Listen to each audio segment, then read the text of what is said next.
Off Work Sports, baby. Early morning. I was thinking about the game I watched last night. Exciting game between the Houston Rockets, less James Harden versus the fully assembled, fully healthy Golden State Warriors. If there's ever an opportunity to see a great point guard play and show you what a great point guard, a general, can do with the mix of talent that he has, as far as bringing that team to the next level up, Chris Paul is that. And I don't want to make any comparisons between players, but I'm going to do this quickly. Kemba Walker is a phenomenal player, okay? He is a tremendous scoring point guard, okay? He can score at will, tremendous. No offense, there's another point guard who is just like him out of New York, Stephon Marbury. I mean, they're very similar players where they can score the hell out of the ball at the point guard position. But the next thing is, and it may be the system, do they make everyone around them better? And are they themselves good enough to bring their teams to a playoff level? And that is the difference between an all-star to me and a superstar, okay? A superstar jumps on a team, and I'm going to say LeBron James, under 32 years old. I hate to say that because I don't know if they're going to make the playoffs this year. But if you threw LeBron James on any team in the league, any team, before 32 years old, that team was going to the playoffs, okay? Let me come back. Chris Paul, in a similar fashion, if you throw him on, I'm not going to go 100% of teams. He's not LeBron James, but 70% of teams you throw him on, they're going to the playoffs if there is a healthy Chris Paul playing, okay? Now, I'm not downing Kemba Walker. He may be in the same light. It could be the system. It could be the role players he has is not enough. I will say that is true. He doesn't have as much time, but I just want to make a comparison between point guards on Chris Paul versus a Kemba Walker, or I think John Wall, despite his bad seasons, is a guy that could always at least bring you to the playoffs if he was on your team. And I know the Wizards look bad this year, but there was a point where I thought, the trades that they made, if they had made the trades that they made right now, adding Jabari Parker, which I think is an exciting player for them, Beal, obviously is now playing more of the point role, the distributor role. I think they would have made the playoffs. Now, let me get off my rant and get to it. Chris Paul had an amazing night last night, 17-plus assists.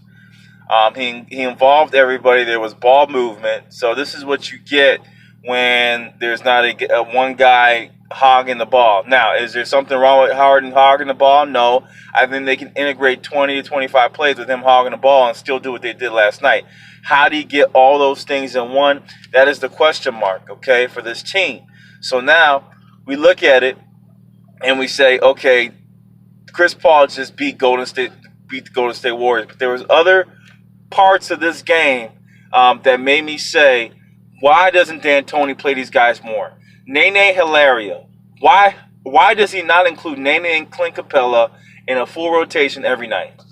Okay, I know that this system dictates that you need a movable, one big center, and then a lot of players that can move because of the three-point shot. But it certainly short on the boards what happens when you add Nene, Clint Capella, and my favorite, Kenneth Faried. By the way, the opportunities that I saw last night were much greater than I saw in the past. For those who think Kenneth Faried can't shoot, I'm looking at the Brooklyn Nets like you're idiots. Kenneth Faried was shooting threes last night, and I was like, oh my God. So he had this in his game. I mean, you're looking at a potential all-star again if he can get that three-point shot flowing with his defensive capability and his rebound capabilities. What a steal by the Rockets. Now, Gerald Green, again, a spot-up shooter now. You talk about transition to a game. He's always been a scorer. But to go from an amazing run-and-jump athlete to now, I know him as a three-point shooter. There's another player that has done this and has proved successful for his career even though I am a highlight guy, I'm an and one generational guy where I grew up watching the Dunks, I have to say, J.R. Smith, Gerald Green, applause. You have changed your game and for the better of the team. And it's working out for him. Gerald Green, great game last night. P.J. Tucker, all-star defensive product here. I mean, what a game from P.J. Tucker. All this rant is going into is stating that Houston Rockets are better than I thought. However, there's two guys on the bench who are not playing. Gary Clark and the other guy's name, I forget. He's another 6'8", 6'9" forward. And his name eludes me. But there's a guy that just got dropped. I think they need to add one more piece, a longer piece, okay? If they're not going to play Gary and the other gentleman, I think you need to add Mike Beasley. Mike Beasley, do not sign a European contract. I think the Houston Rockets need to add Mike Beasley. I'm a little bit whimsical on their talent level. I think they also need another two guard. The addition of Austin Rivers was great. Get your backup one or two, but they need another shooting two guard, maybe a Ben McLemore or a Mike Beasley to round up the lineup if you're not going to play the guys on the bench.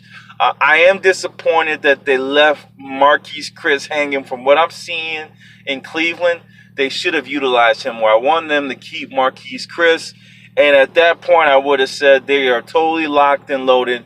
This is the best that they could be to run into the playoffs. At this time, I think Ben McLemore, Mike Beasley would be a great pickup for this team. I would like another size player next to Clint Capella who's long, but you may not get that. So I think that should be the pickup for this team. Don't let Mike Beasley go to China. There's no doubt he fits in with the Rockets, and Ben McLemore would be a nice fit as well with the Rockets. Again, build some depth just in case somebody gets cold. That's a good opportunity for the Houston Rockets. So now we got Golden State Warriors. Good game for them. They came back. I mean, they were down 20 at some point, but they came back. They're the leaders for the winning championship. You know, even when they're a little bit off, they're on. So great game, but it was great to see a point guard, a general, take control of the game, run the game, and beat a team literally by himself by the way he played the game. He didn't need to have to score 50 points. He had 17 assists, folks. So can Lonzo Ball be that for the Lakers? He could, but Mr. LeBron James is going to have to give up the ball. I hate to go into the Laker talk, but it is what it is. LeBron James is going to have to give up the ball for Lonzo Ball to do the things he can do from a Jason Kidd, Chris Paul perspective, because he has that generalship at the point guard position. He's not a shooter. He's a player that puts people in position, and those are the best players to have. Anyhow, Off Work Sports, I wanted to sign out, talk about the Houston Rockets, the state of the Rockets. Great-looking team. Great game yesterday without James Harden. You need to add another guard. You need to add another forward if you're not going to play Gary Clark and the other gentleman on the bench.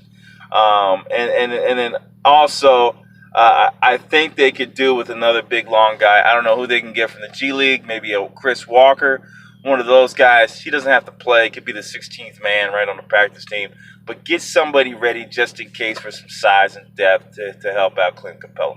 Anyhow, Off Work Sports, I'm out. Peace.